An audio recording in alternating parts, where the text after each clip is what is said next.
Hey audio nerds, and welcome to the friendliest audio channel on YouTube, Audio Fixation. It's great to see you all again, and if you're new, do consider hitting that subscribe button just below the video. Now today it's a quick video, and as you can see I'm at my desk rather than on the comfy sofa upstairs, and that's because we are looking at a pair of powered desktop speakers, namely the Edifier S880DBs. Edifier are a well-known Chinese audio brand that make a range of desktop speakers. These ones sit firmly in the premium budget end of the market, priced at between £200 to £260 here in the UK, depending on where you get them of course. My pair were provided free of charge for review by Edifier, but no money changed hands here, and Edifier had no editorial input into this video, so don't worry, these are honestly my own thoughts and opinions. In the nicely packaged box are the speakers themselves, along with a healthy array of cables. Sadly, these ones don't connect to each other wirelessly, and the connecting cable is thick and ugly, measuring a good 10 feet in length. Now this might well limit their appeal as bookshelf or even small stand mount speakers. However, if you use these on your desktop, you can shove that big ugly cable behind your desk along with all the other spaghetti. The other cables provided include a USB cable, a couple of RCA stereo cables, and even a nice optical Toslink cable. As well as the cables, you get this rather odd puck-shaped remote control, which I'll talk about later. Coming on to the speakers themselves, I think they look quite nice. They feel really solid and reassuringly heavy and pretty well built with no unnerving rattles. They remain really compact and easy to fit onto any desk. I do like the contrast between the white front fascia and the wood veneer sides. They feature a 9.5cm mid-bass driver with a metal diaphragm and a 19mm titanium dome tweeter. Overall, I like the way they look, and it makes a change from generic black desktop speakers.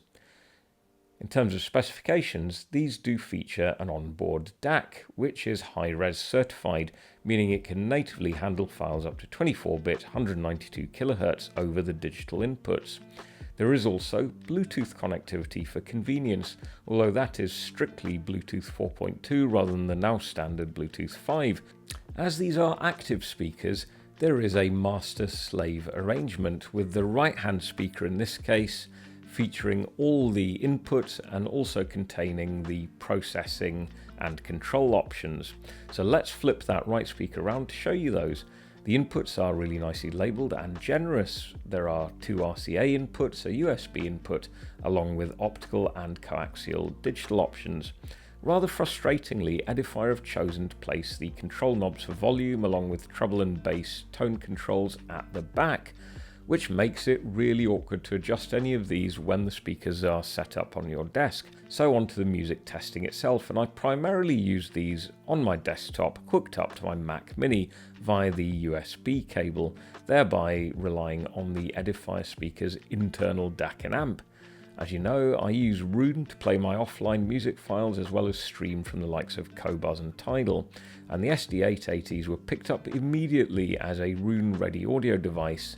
They are capable of handling the RAAT stream from the Mac Mini without any quality loss. Recently I've been listening to some slightly heavier bands including Deftones with their last album Ohms, as well as Iron Maiden with their new album Senjutsu, which is a prog rock heavy metal roller coaster. There's also been the usual stuff from the likes of Sia, Bicep, Massive Attack and classical music.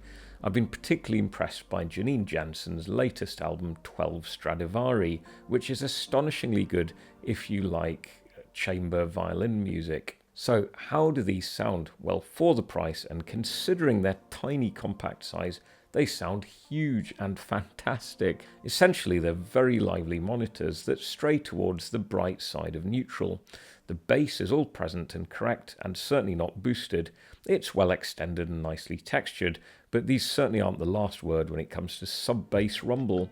So for example, play Girl I Love You from Massive Attack's Heligoland album, and you'll enjoy the opening bass riff, but it won't shake your sternum the way a larger set of speakers will.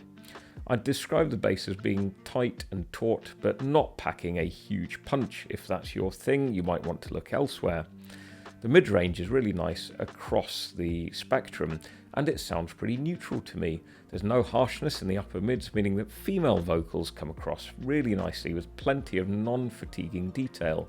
Sia's soaring vocals on Elastic Heart, for example, are well controlled but thrillingly visceral. And as for that violin on Janine Jansen's album, the texture is really nice, perhaps just lacking a tiny bit of body, but the nuances of her playing are well preserved, and there is none of that toothache-inducing shrillness that some cheaper speakers can produce from violin music. Now, some people might find that whole upper mid and treble region to be a little bright on these speakers, and I wouldn't argue with you on that, but I think it gives the whole setup a slightly forward, slightly analytical presentation. But for me, it just stays on that right side of that very, very difficult line. Cymbals and hi-hats, for example, on the metal albums are nicely presented and don't sound splashy. There's absolutely no sibilance. Timbre is very good, perhaps just veering slightly into metallic territory, but it's not offensive at all.